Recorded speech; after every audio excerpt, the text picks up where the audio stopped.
Woo! Freedom, the ultimate buzzword. If I had $1 for every time somebody told me they just needed their freedom, or every time a politician gave a rousing speech about how what we need as a continent is just more freedom, I'd be sitting on a beach right now, counting thousands of dollars instead of looking in this camera, talking. Because the truth of the matter is, the concept of freedom as we want to know it is probably the biggest hoax of our generation. And if you don't truly understand why you shouldn't think of freedom the way we think about it, you're gonna do a lot of things the wrong way, thinking you are barking up the right tree. And don't get me wrong, freedom is great. I'm a big fan of it on most days. But today, I am going to make you deeply uncomfortable because I am going to argue that absolute, unadulterated freedom, well, it might be the worst thing that could ever happen to you. Welcome to the Train of Thought podcast. And today, we're going to talk about the dark side of freedom. Cue the intro.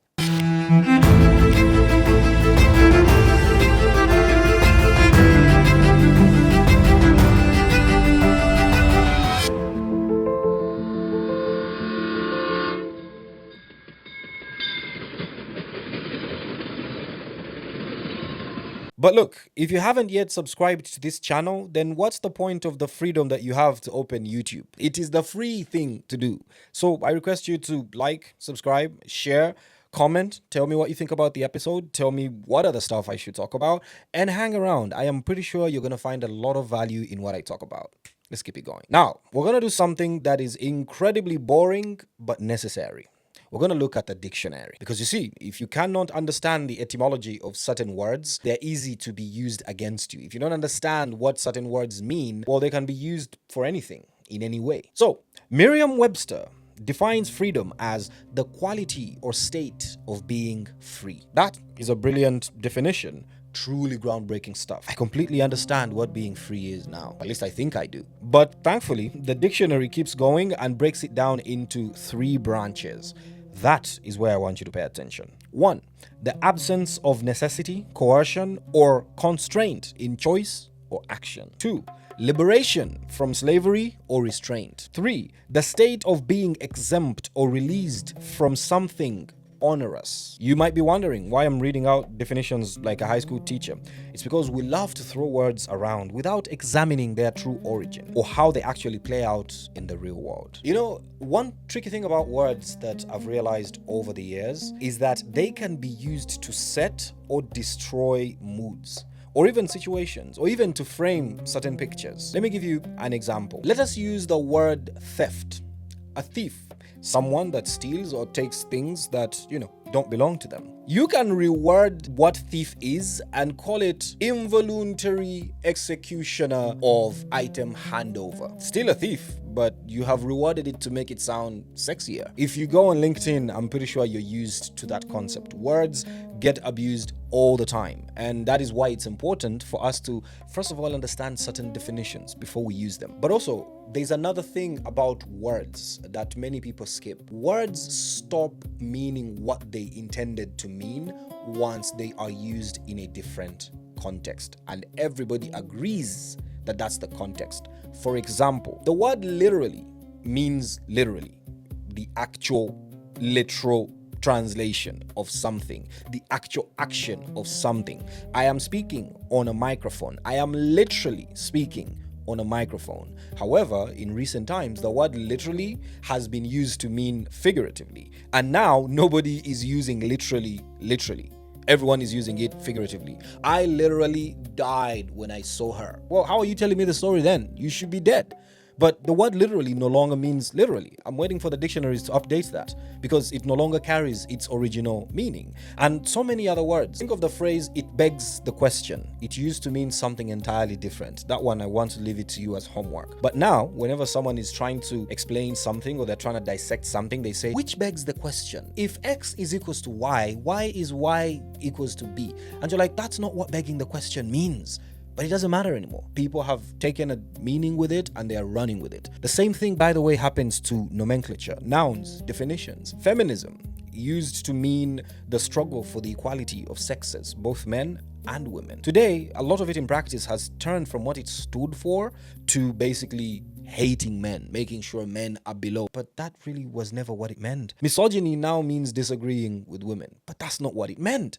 So that's the thing about words, is over time they also take the shape of whichever behaviors or societal acceptances have happened. Enough about words. I continue. When the average person thinks about freedom, they paint this beautiful, deeply imaginative picture in their head. It looks like this. You don't have to work at all, but somehow your bank account is always smiling. Your government is acting in your best interest. Or better yet, you're so successful that you don't even need a government. You have zero responsibility, no family, no support, no bills to pay, no consequences. You get exactly what you want when you want it without paying any price. And that would be the idea of paradise, except reality doesn't work that way. In reality, there are always costs. There are always trade-offs. But I also find that concept of this hedonistic world funny, because to me, I don't think a world without trade-offs and consequences and opposites is such a fun world. And that's why the concept of paradise has never really sat well with me. Because if you tell me that I am going to be in this place where every single thing that I wish for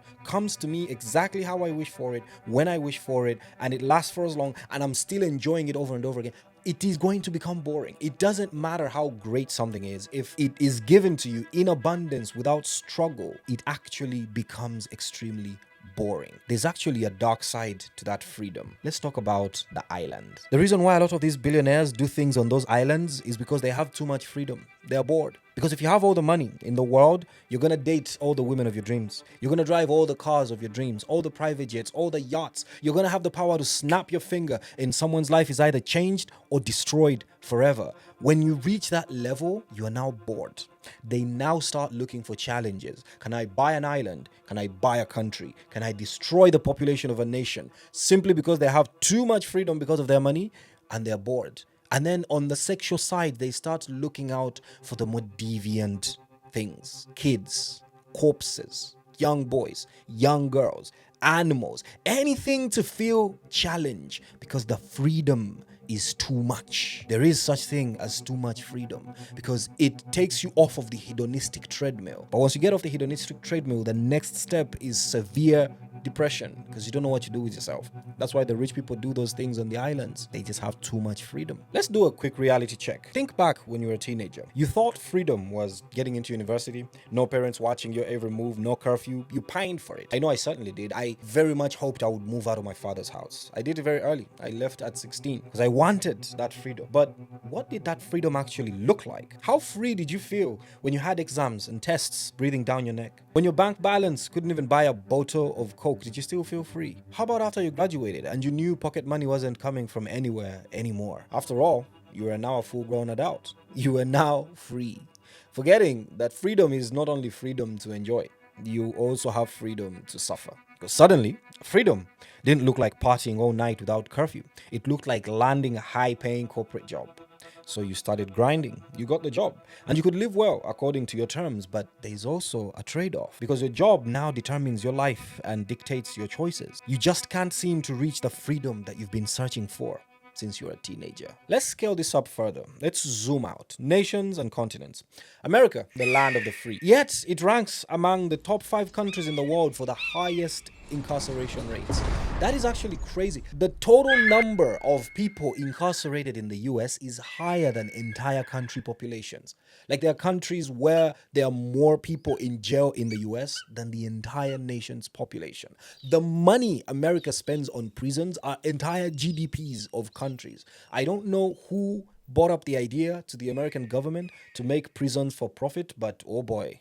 The prison industrial complex in the US is a whole kettle of fish. But they market themselves as the land of the free. In every movie, in every song, everywhere. It's, you got all the freedom. All your dreams can come true. And it always baffles me that to this date, some people still believe it. To this date, some people are doing everything they can to make it to the USA. I can, and I don't think I want to hang out there. It is not free at all. Because if you're not in jail, also somebody can shoot you on the street.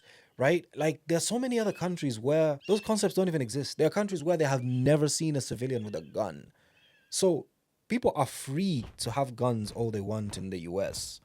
But paradoxically, that also means that nobody is free because freedom to have a weapon doesn't protect the other person from freedom to shoot you. Are they legally allowed to? No. but they have the freedom to. They can, regardless of what the consequences are. So are you truly free if you're in America? Even with America's capitalist free market economy, a lot of students are drowning in debt after school, and about half of the population cannot afford quality healthcare. But it is the land of the free. If you are not free in the land of the free, then where can you be free? But you see, there are countries that are more restrictive, but actually have a lot more freedom.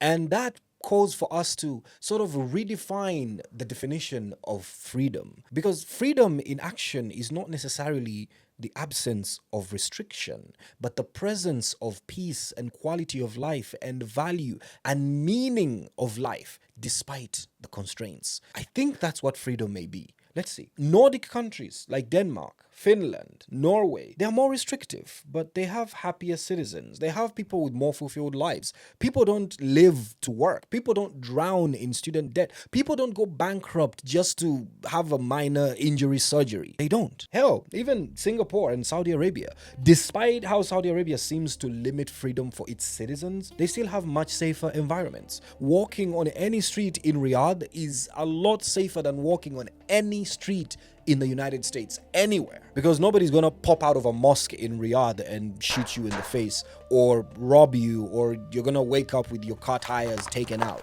It just doesn't happen. So despite how they seem to limit freedom for their citizens, they still have safer environments with more accessible healthcare, education, and so forth.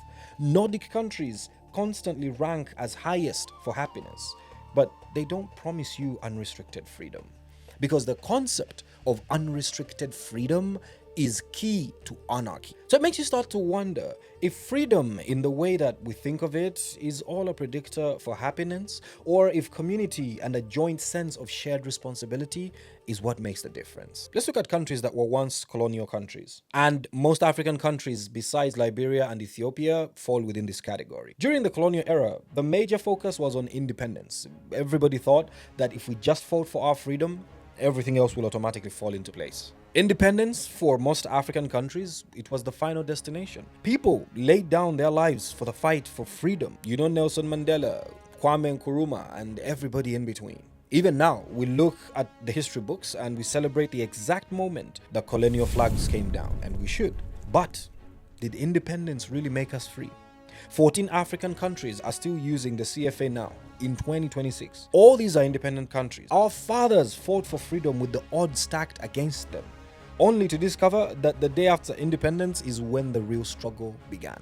The same way that you fought to leave your father's house so you can go and be on your own, only to discover that that is when the real struggle actually starts. We got the political freedom, but we remained constrained by global trade systems, inflation, fluctuating commodity prices, and foreign debt.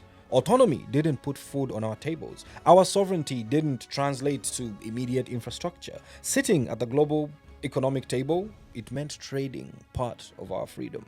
To this date, our freedom is still being exchanged for their own values and benefits. Mark Manson said, "True freedom doesn't really exist because we all must sacrifice some autonomy for stability."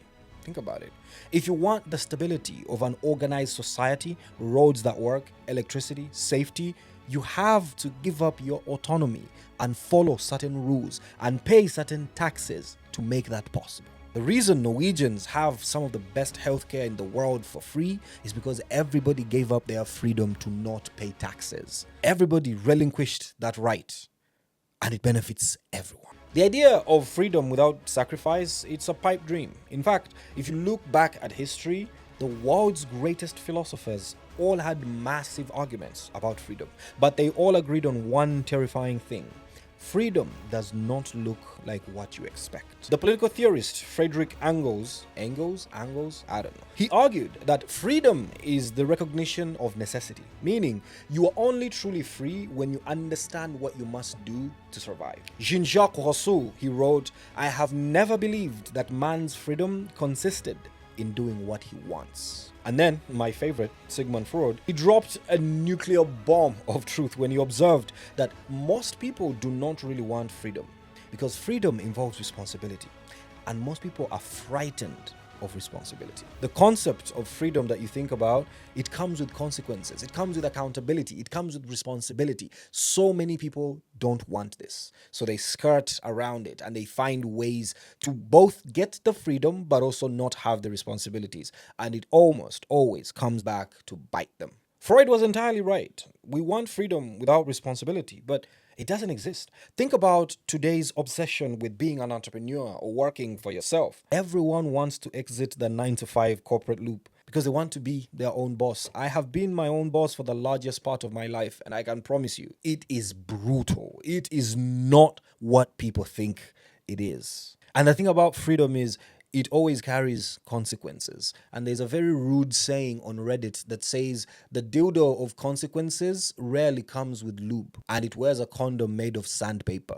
And that is very true. You remember when OnlyFans had just really blown up and all these girls were making videos to tell other girls to join OnlyFans and how they're going to become millionaires, on how everything is going to be rosy? The number of girls that can't find normal jobs anymore because of their OnlyFans history, it is unbelievably high. They had all the freedom to do what they were doing, but the consequences don't really care. When you're an employee, your constraint is a deadline. When you're the owner, your constraint is the survival of the entire business. You didn't escape responsibility. You multiplied it by the number of people on your payroll. People don't actually hate the cage. They just hate the guy holding the keys. So when you're no longer employed, you feel like you're free because you're your own boss, but you are actually doing a lot more, stressing a lot more, and taking on a lot more risk than a guy that has a job. Most of you don't want freedom. You just want a lack of consequences. But true freedom means every single thing that goes wrong in your life is entirely your fault. And that is terrifying. But let's go back to that first dictionary definition that defines freedom as the absence of necessity, coercion,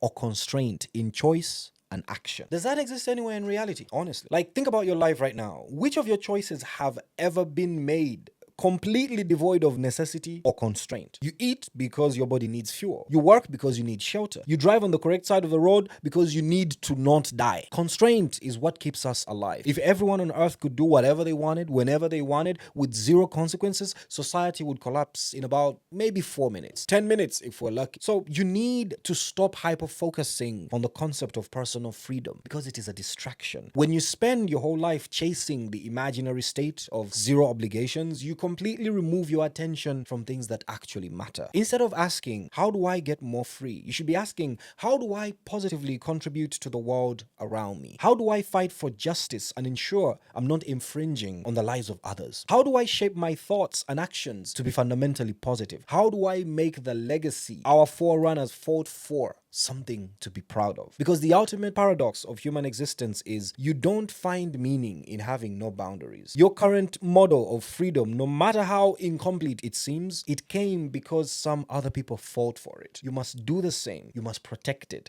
You must find meaning in the responsibilities that you choose to carry. Choose your burdens wisely because it dictates how you live and die and the kind of community that you get to surround yourself with. Unfettered freedom, it might be a lie, but maybe it was never supposed to be just about you. I have seen so many people, young and old. I have seen so many businesses, new and old, good and bad. I have seen so many relationships, so many marriages, so many beliefs collapse simply because of unfettered freedom. Even when you're raising a child, the worst way to raise a child is by giving them too much freedom. As yourself, you shouldn't give yourself too much freedom. You must be subject and accountable to the people around you, to the systems that guide you, to the discipline that you put in order to achieve your dreams. If you want to lose weight, you need to give up the freedom to eat whenever you want. If you want to make money, you need to give up the freedom to spend however you want. If you want to build an enterprise, you need to give up the freedom to work a 9-to-5. There will always be a trade. There will always be something to exchange for it. If you only pursue freedom, you will never truly be free. My name is Hertz Fauzan, and I am your loyal and humble conductor on the Train of Thought podcast. This episode was written by Imole and directed by Latifa, edited by Zaidan and Toby, and produced by Wole Ogedon, with a big special thanks to the whole Train of Thought team. From all of us to you, I'll see you in the next train.